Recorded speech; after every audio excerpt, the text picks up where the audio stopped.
Good morning, everyone. Welcome. We're just going to give it a few moments while people filter in from the waiting room. Thank you all so much for being here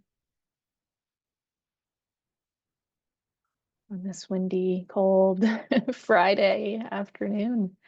Looks like folks are filtering nicely from the waiting room, so we are going to jump in and get started here.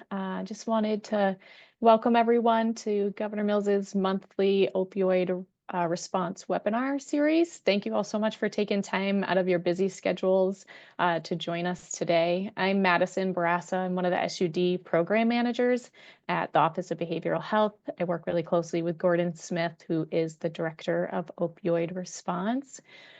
Today's topic is an update for you all on the 1,000 Lives campaign. We are joined today by representatives of the Maine Medical Association Center for Quality Improvement. I just wanted to take a minute or so before we jump into the presentation today to provide a little bit of an update on the governor's 7th annual opioid response summit.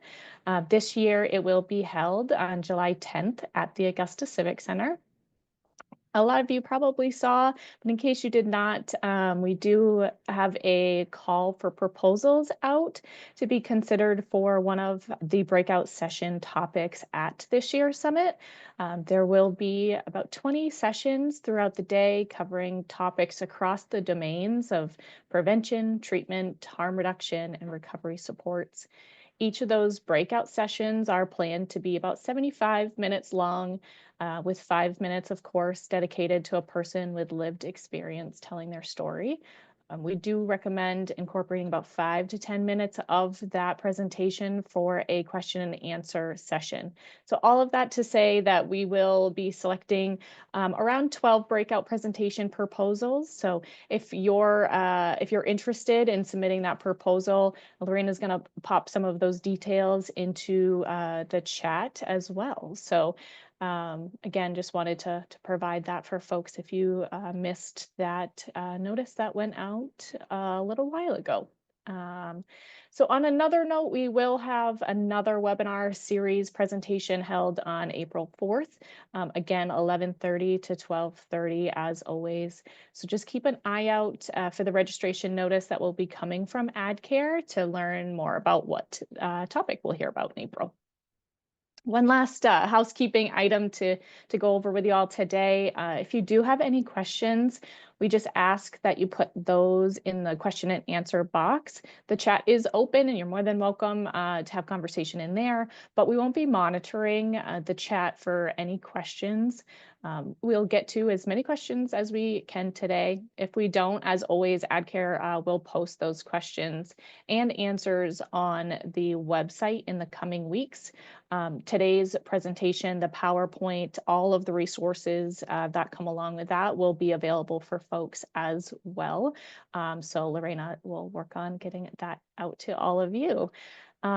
If you'd like to take a moment right now, you could put your name, your organization, your role in the chat so folks know who is all here.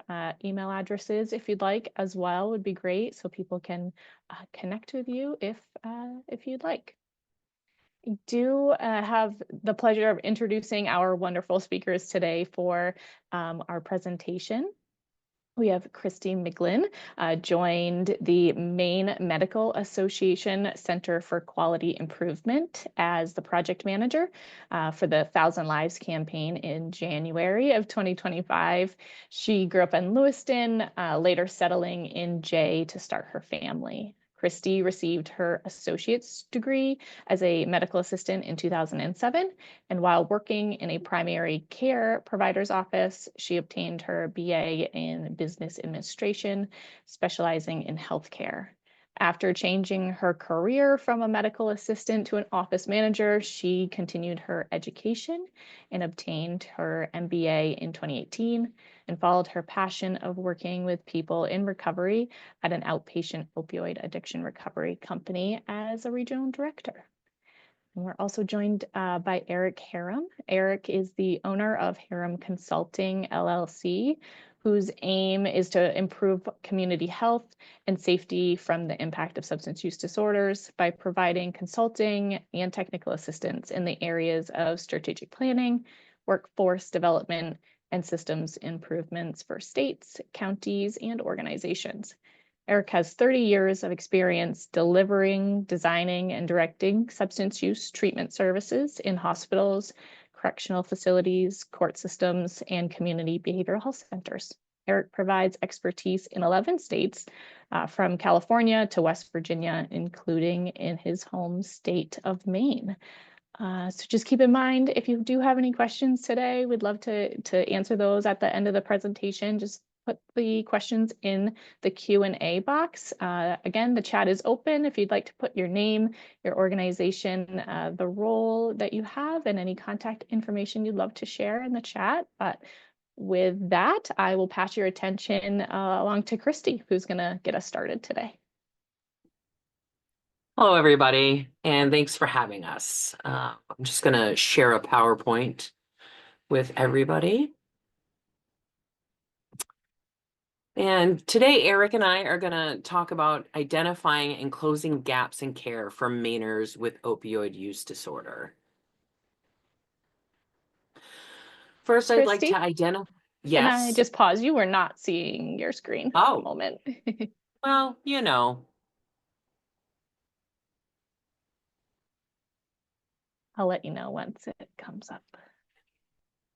Thank you for that. Welcome.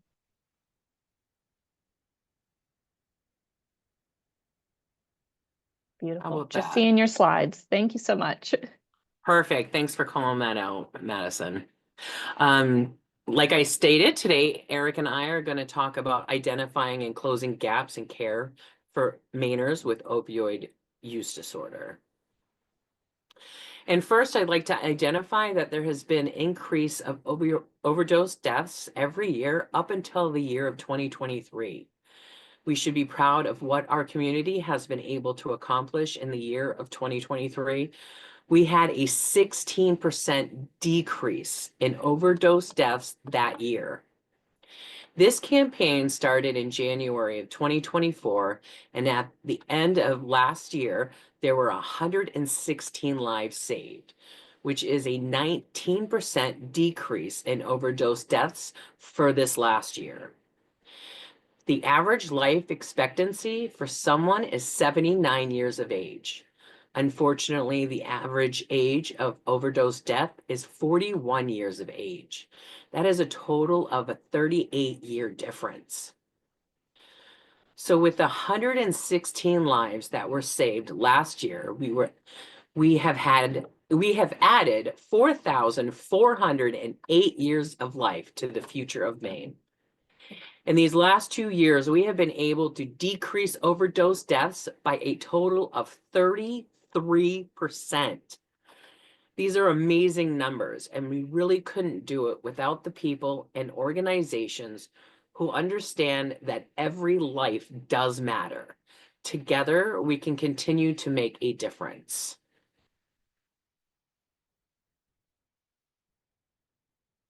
Here's a brief update on what the 1,000 Lives campaign has been able to accomplish last year.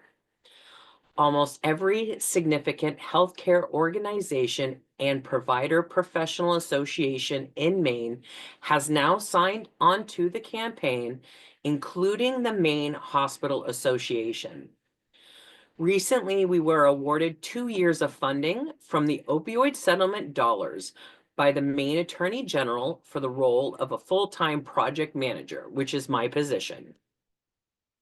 And we recently, first in the nation survey of opioid use disorder care of all the emergency departments and hospitals in Maine. In the 2024 survey of OUD care in Maine hospitals and EDs, the 1,000 Lives campaign survey is supported by the Maine Hospital Association and administered by the Maine Medical Association Center for Quality Improvement. We sent out the survey in 2024 to all hospitals and CEOs. All responses came in by December of 2024. The survey had 5 questions about OUD care in the ED. Is your ED doing 5 specific things identified by the campaign to help reduce the risk of death from OUD for patients who come to you for help? Then there was 5 questions about OUD care for inpatients in their hospitals. Is your hospital inpatient treatment team doing 5 specific things identified by the campaign to reduce the risk of death for OUD? We ended up getting 100% participation in the survey with every single hospital in the state of Maine. That just speaks volumes on how we all really want to make a difference in our community we call Maine. Here are the specific questions and results for the emergency department survey. We first ask, does your ED initiate buprenorphine treatment for OUD patients? 26 replied yes, and 7 replied sometimes. Next, we asked, are your patients discharged with a 7 to 14 day buprenorphine prescription? 26 said yes, 5 said no, and 2 did not answer this specific question. Are patients discharged with a follow-up appointment or contact information for a community-based buprenorphine provider? We got a yes of 33, which is 100%.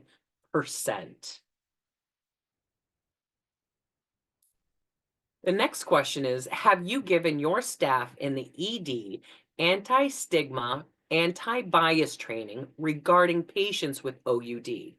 We had 20 reply no, 20 reply yes, I apologize, 12 reply no, and 1 did not answer this specific question. Are patients discharged with naloxone prescription or samples on a 24/7, 365 basis? 28 said yes, and 6 replied no. Here are the specific questions and results for the hospital's inpatient care survey.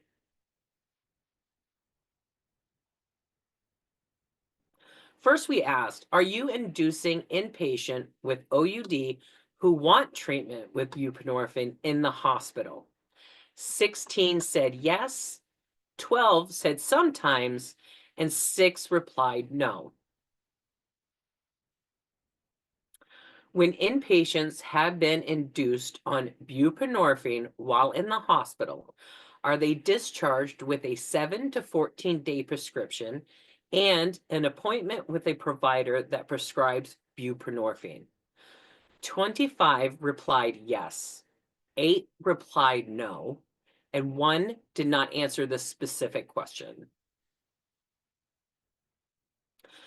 When discharged from the hospital with a follow-up appointment with a community-based prescriber of buprenorphine or names of such providers who are taking patients, 29 replied yes, 4 replied no, and 1 did not answer this specific question. The last question is, have you given your inpatient hospital staff anti-bias, anti-stigma training regarding patients with OUD? Oh, I apologize. 12 said yes, 21 replied no, and 1 did not answer this specific question. And there is one more question. When discharging patients with OUD from the hospital, is it with naloxone prescription or samples on a 24/7, 365 basis? 21 replied yes, 9 replied no, 1 replied sometimes, and 3 did not answer this specific question. So these surveys were just a touch base on what is going on in the hospitals today. We are working closely with the CEOs and staff to make changes. Now I'm going to pass things off to Eric to talk about the goals of 2025. Great. Thanks, Christy. And thanks again to all the hospitals, associations, and providers for your 100% response rate and commitment to this campaign. As Christy mentioned, I'm Eric Harum. I'm happy to be here today talking with you on behalf of Dr. Eric Steele, who is our campaign chair. So this is really our call to action here as we move into 2025 and these next 11 months. How are we going to close the gap, right? Christy illustrated 5 core task areas for hospitals on the inpatient side, on the emergency department side, primary care. And really the call to action here in this coming year is that all emergency departments in the state of Maine will be providing 24/7, 365 days a year, medication starts for opiate use disorder with follow-up prescriptions and referrals to a bona fide recipient to manage that care by July of 2025. The same is true for inpatient care, that hospital inpatient care would be doing 24/7 hospital medication starts for opiate use disorders that include follow-up prescriptions and referrals into the community by 12/1/25. Next slide.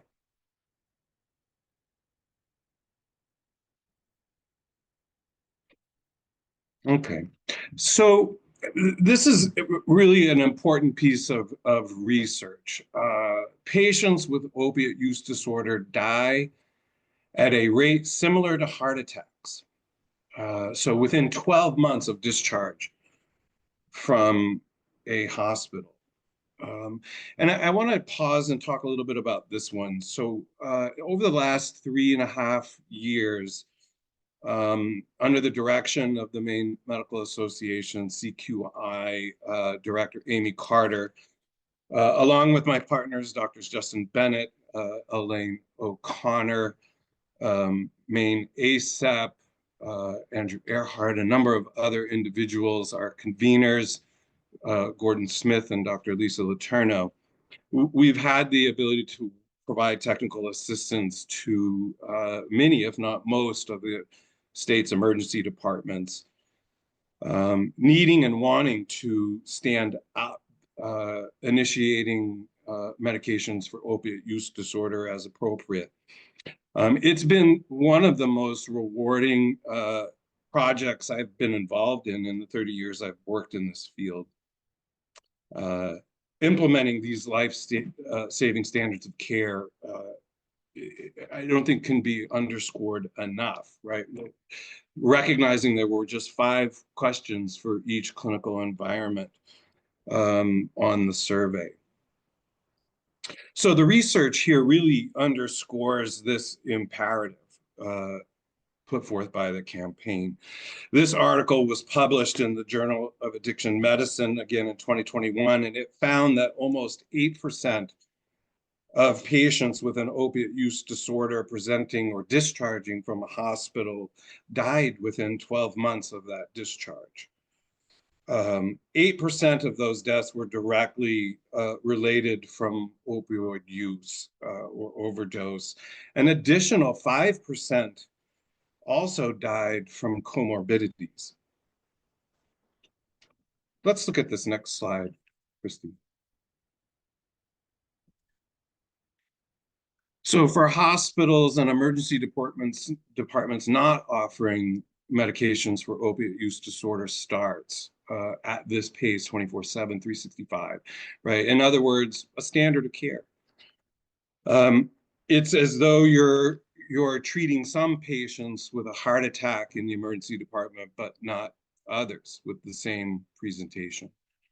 On the inpatient side, it's the same disparity, as though you might admit some patients with a heart attack and treat, but not others. Really now, that's an indefensible double standard of patient care, with, in fact, the life-threatening condition of opiate use disorder. For heart attacks and strokes, hospital systems have universally accepted standards. They have quality metrics and reporting obligations that, in fact, drive performance. The same should be true for opiate use disorder, where the 12-month mortality rates are the same or similar. Opiate use disorder morbidity and mortality reports, conferences, are things that can drive quality and performance and sustainability in the same way that they do for strokes and heart attacks. It's clear that health systems need to be able to do better integrating and destigmatizing medical care for these populations. So let's just put that into Maine terms. So just looking on the Maine Drug Data Hub, there were 232 non-fatal presentations to Maine hospitals just in the month of January of 25, so a couple months ago. If you apply the same normative distribution that we just talked about, the 13% that died within 12 months, to these Maine numbers, that's 30 people a month. And multiply that by 12, that's 362 people a year that we know on this normative distribution of 12-month death rates post-hospital discharge, statistically, we're going to lose. The 1,000 Live campaign, if you looked at just closing that one gap in the 362 people a year, in 3 years, that's just about 1,000 lives. And so for me, when I look at the gap analysis and I look at the normative distribution of mortality, and you start to look at our Maine numbers, you know, these are numbers that you can work with over the course of this time. Let's look at the next slide, Christine.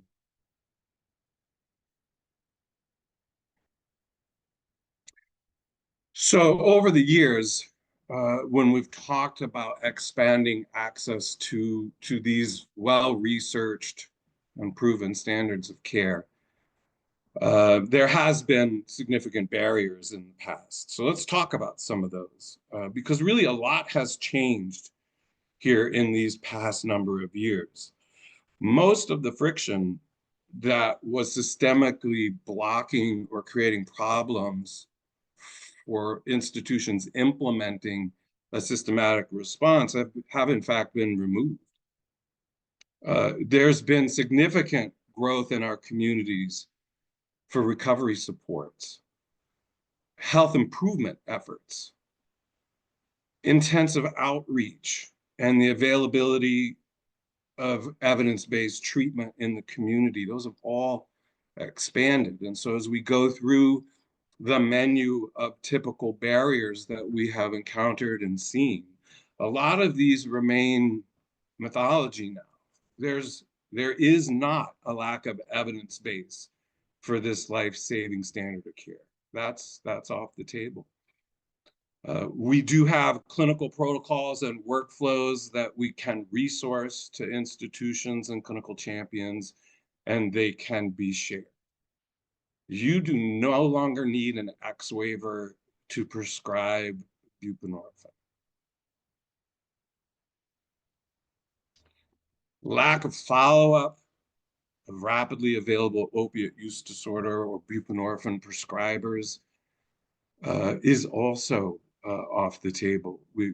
Part of the work that I do with the project expanding access to the standard of care and helping emergency departments implement and sustain it is connections to community partners willing and able to receive those patients in real time reliably, predictably, every time. Right? Those partners do exist, and we're happy to help make those connections. Right? And in the past, we've looked at lack of help for hospitals or emergency departments to implement. We're here. We want to help. As I mentioned, in partnership with Dr. Justin Bennett, who's a boarded ED provider and also a provider of addiction medicine, Dr. Elaine O'Connor, as well on the team, the folks with Maine ASAP. We can be deployed and help, and we're happy to do that. Let's look at the next slide.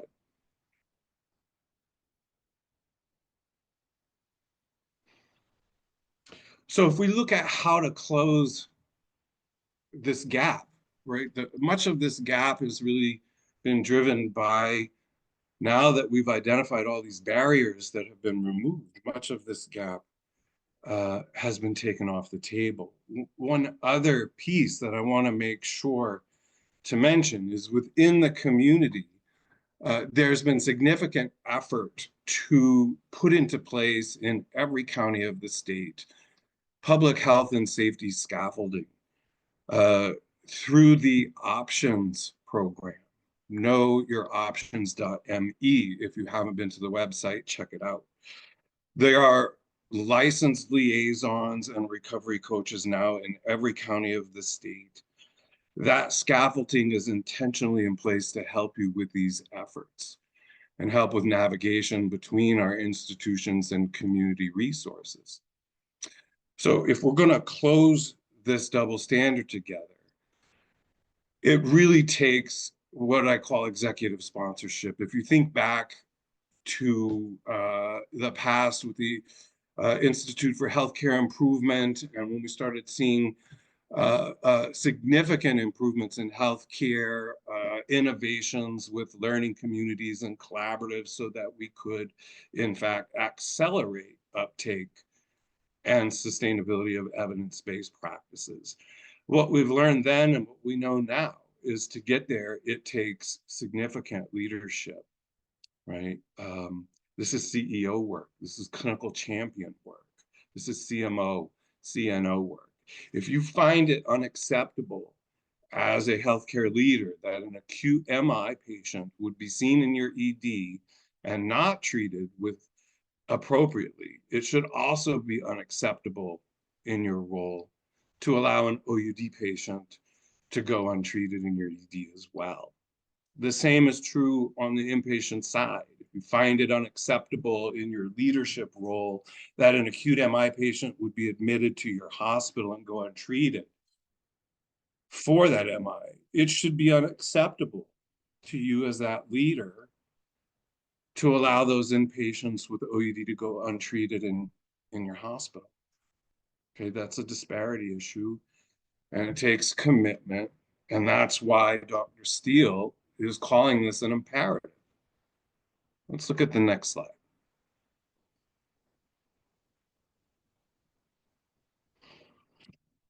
So, as I said, doing this work has to really start at the top. That's where the commitment, the energy, the resources, and the empowerment come from, right? The executive sponsor, naming the goals, empowering those clinical champions to identify teams, get them trained up, work on anti-bias and stigma, and mobilize those teams. They're going to need time. They're going to need support to make this happen.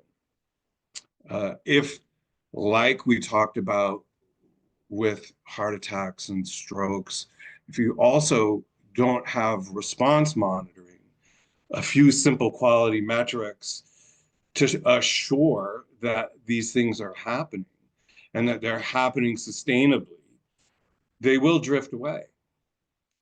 And that's in part why we're pairing this or comparing this to things that we rehearse, practice, monitor, and measure all the time, right? Because the mortality rates, in fact, are the same. So back to our imperative, right? EDs in hospitals starting buprenorphine, medications for opiate use disorder. And really the only last barrier is the will to do it and get it done, right? The lack on the imperative to get it done is the last barrier. And when difficult things that must be done to save lives and take good care of patients aren't getting done, it is where the buck stops to say that it's not acceptable. And we're going to get it done. And we're going to get it done by this date. Tell me, what do you need to get there?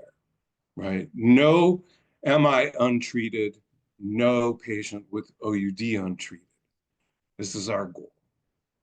And that takes me through our last slide. I've seen a lot of questions pop up in the chat. If you need to and want to, please reach out to us.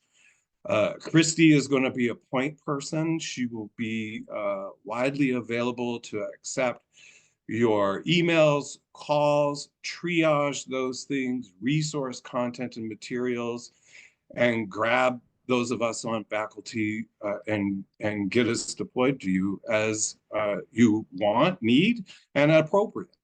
And so with that, let me turn this back over to you, Christy, and I appreciate being asked to be with you guys today. I do see quite a few questions coming in. I just want to take a minute with our last slide, just a few minutes for anybody that wants to jot some information down. The slide deck is available. It does have this slide in it, but just want to give 2 more seconds, enough so everybody can just jot down a few things.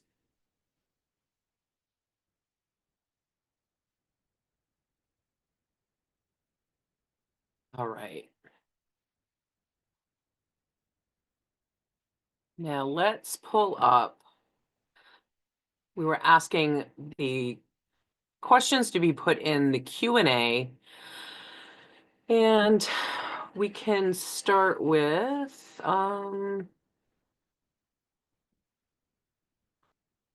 recovery coaches in the ED mentioned. Is there a standard about the recovery coaches hired at hospitals being registered and certified through the Maine Recovery Coach Certification Program?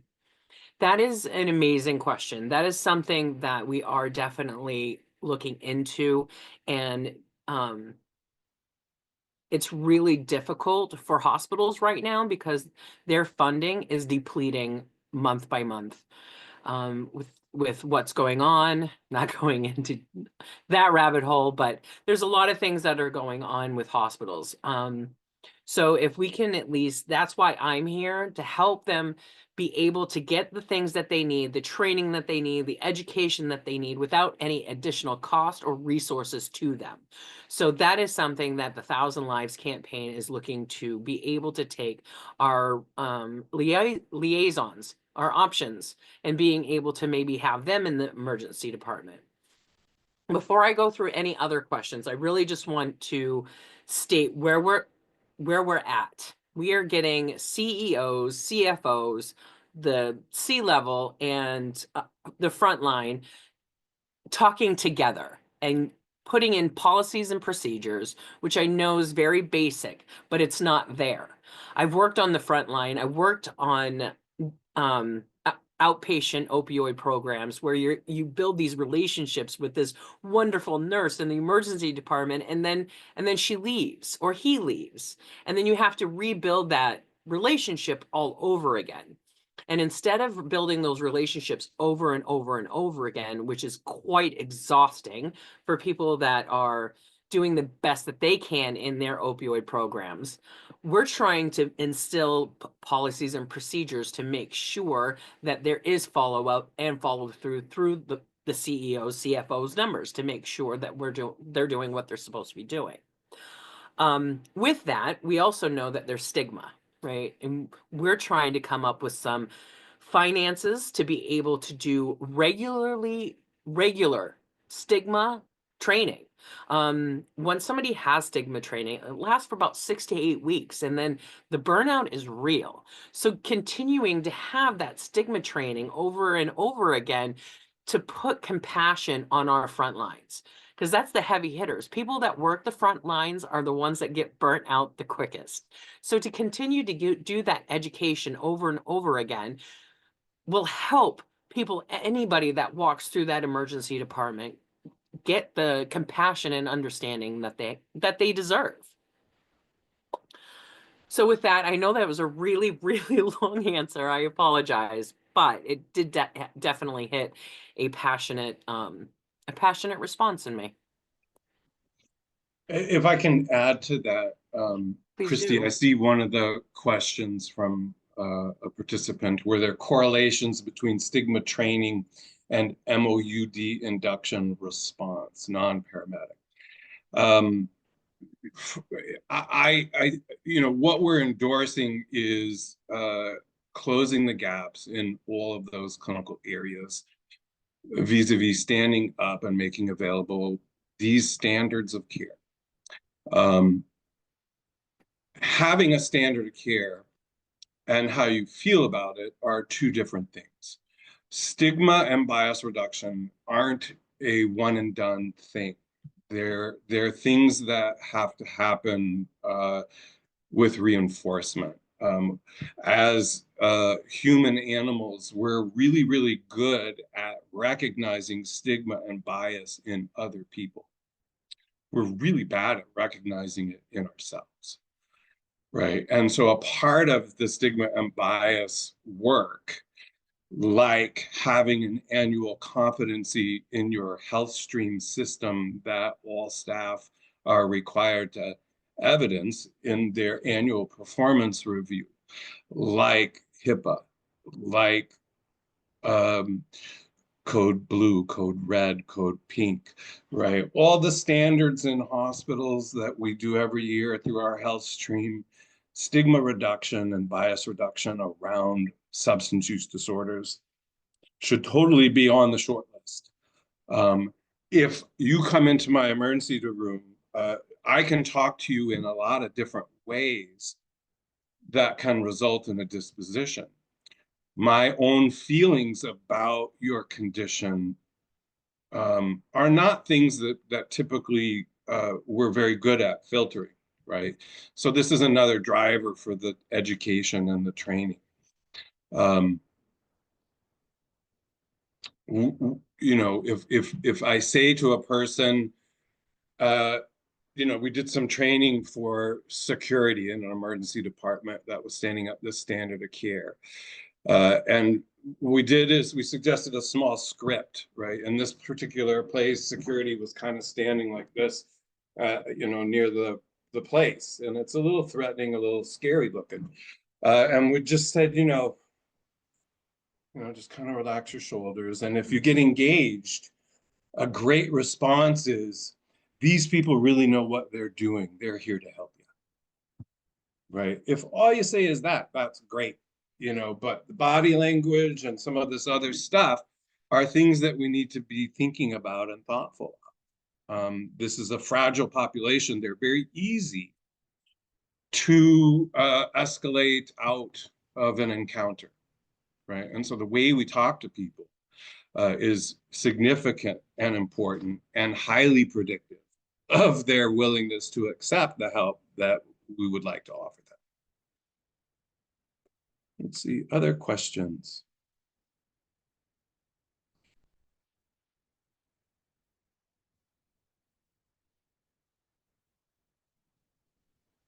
I was muted. I apologize. I do see a question. We are from Catherine. Were any qualitative responses obtained about reasonings behind no and sometimes responses in the survey? We did ask a little bit. Our next step is to present at the CEO conference and bring them all their information and basically ask them why and how do we help. That is something that Dr. Steele is going to be doing sometime this month, and getting just transparent information on how we can help. We know that this is not an easy ask. We know that this is not an easy lift to be able to do. So with me being on board and a lot of other people that are helping the Center for Quality Improvement with the Maine Medical Association, we're willing to do almost anything to help get them the information they need, the funding they need, the education that they need. And that's what we're trying to do. And in this, hopefully we get those gaps at least almost completely closed by June of this year. And in the whole hospital, we're looking to have all the gaps closed by the end of the year. And that is our goals for this year, as previously stated in the slides. But that was a really great question. Yeah. I want to try to just address this from an anonymous attendee, because I think it's real and it's something to be thinking about and baking in to your implementation, right? Aside from stigma reduction training, what do you do to avoid compassion burnout in your ED providers? I've worked in hospitals for a long time in a number of different roles. And I think the way I start to think about this is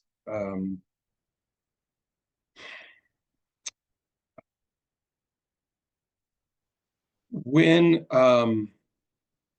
we think about Joint Commission standards, for example, right? An accrediting body. When we do quality improvement projects, we characterize them in certain ways, right? High volume, high risk, problem prone. Low volume, high risk, problem prone, right? Are kind of encounters that we sort of characterize as hospitals and think about what we need to do to improve the quality of response. And I'm going to make sure I can still see that question.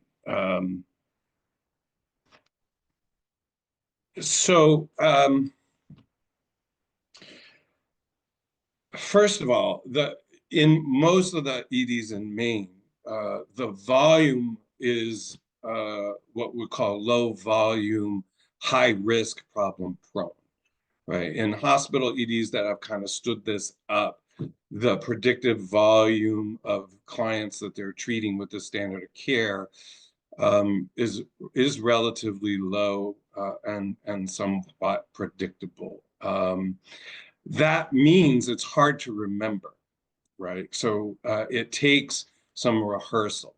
And I'm also trying to underscore that compassion fatigue, moral injury, and those byproducts of the job are occurring before we talk about people with opiate use disorder, right? That's a baseline. We're adding a standard of care because there is, in fact, a standard of care that improves outcomes 100%. So one of the first things that I try to do to engage providers around being willing to do this work is recognizing that it's an ask that you do this. And that it's not an ask done lightly, because we do know that these are very real struggles with the work.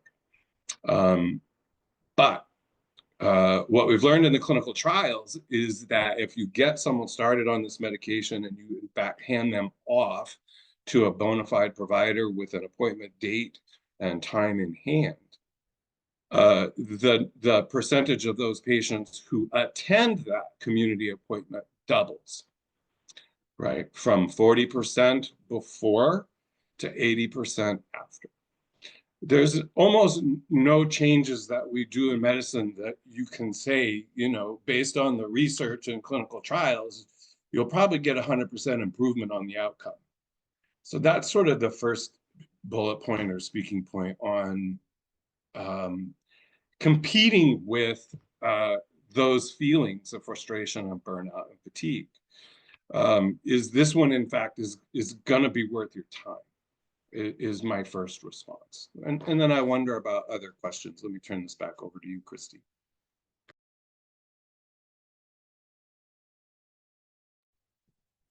Yeah, I'm just reading over a few more questions.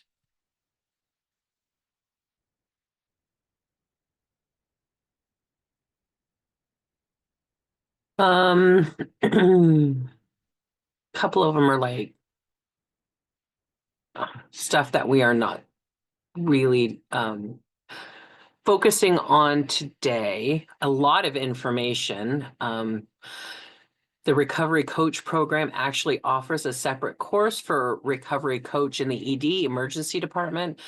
I know those because I took it, especially because I have a background in nursing.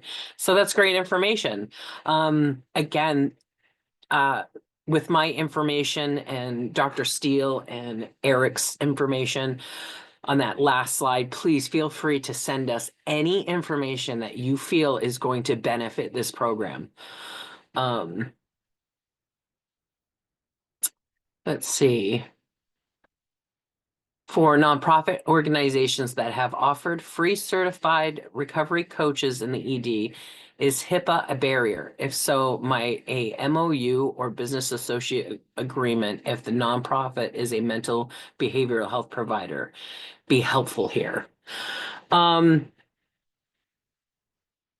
I don't think HIPAA is a barrier because we're just teaching information and we're giving information. And I think we're giving people that work in the EDs and the hospital the tools that they need to be the best that they can be.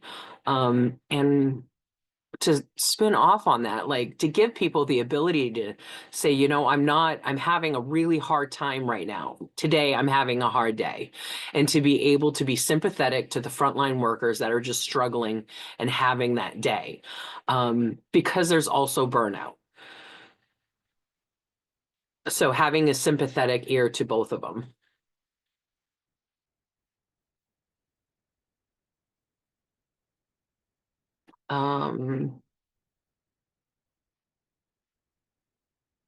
And I think that would be helpful.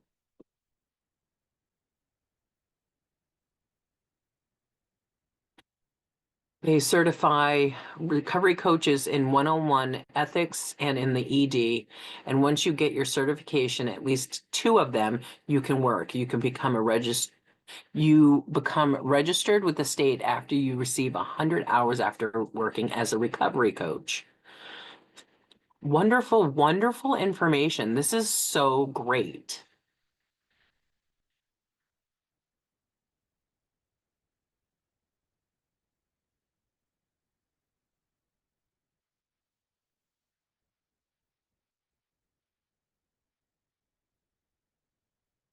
All the recovery coach information that we are talking about is just to have having people in the emergency department for people that are coming in the ED for OUD treatment or something else and asking for OUD treatment, just having resources in the emergency department. And that's why we keep talking about recovery coaches.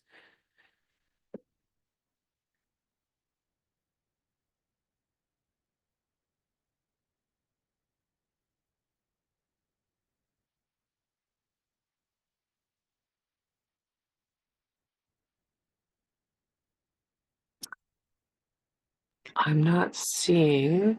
Not seeing other questions popping up. Mm-mm. Mhm. If you don't mind, I can just, if there are, and if anyone has any other questions, I do see some in the Q&A, but I think those are more conversations that we might need to have maybe in a separate email or just connecting with folks one-on-one to see what their question really is addressing or what their concerns are there. So, Chris, I do. go ahead. I'm sorry, I just saw one, Okay. Madison, and it Yeah. is probably something good to mention is that the next year we're really looking at, well, hopefully before that, we're hopefully going to tap into it by the end of this year, but looking at somebody mentioned like nursing homes, jails and prisons and all the correctional facilities and primary care physicians. There's a lot of other places that we do and want to touch base on. It's just these are our first touch. This is the first to go to. We want emergency departments not to be the last resort. We want them to be the first resort. We want them to be an easy 24/7 open access. Somebody, because I don't know if anybody's been through it, but like at 2 o'clock in the morning, you might just be ready. And we want everybody to be able to walk into some facility and just get the support and the care that they need. So that's why the Thousand Lives campaign has decided to start with hospitals and EDs.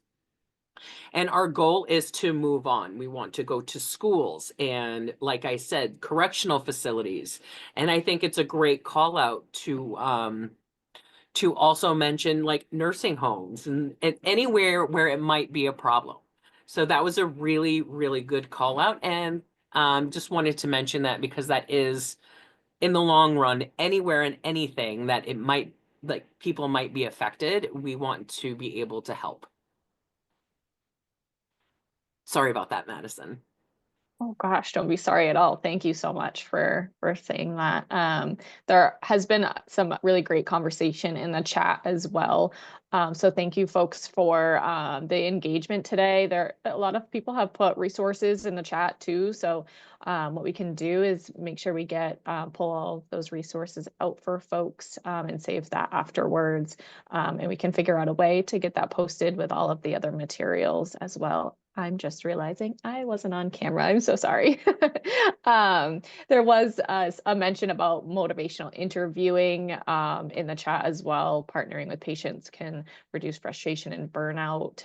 So there's just a lot of conversations that are happening right now within the chat that I think are really helpful. And I hope folks are willing and able to attend the summit this summer as well, so we can continue to have these conversations and continue all of this. So information sharing is amazing. Networking is amazing. So really appreciate you both, Eric and Christy, for being here today, sharing all of your knowledge and really doing all of the work that you've done through the Thousand Lives campaign and outside of that as well. I know you both are very important to our state, as well as all of our attendees and participants today. Really want to thank you all for attending and being here. And again, I hope that everyone is able to join us at the summit. If you have any questions about the proposal, the call for proposal for breakouts, please reach out to Lorena or to myself. And thank you, Lorena and AdCare for helping us out and always making sure this goes really smoothly. So there are no other questions. Thank you again, Eric and Christy and everyone that was with us today. And we will see you next time. Bye, everyone. Thank you so much for having us. Take care.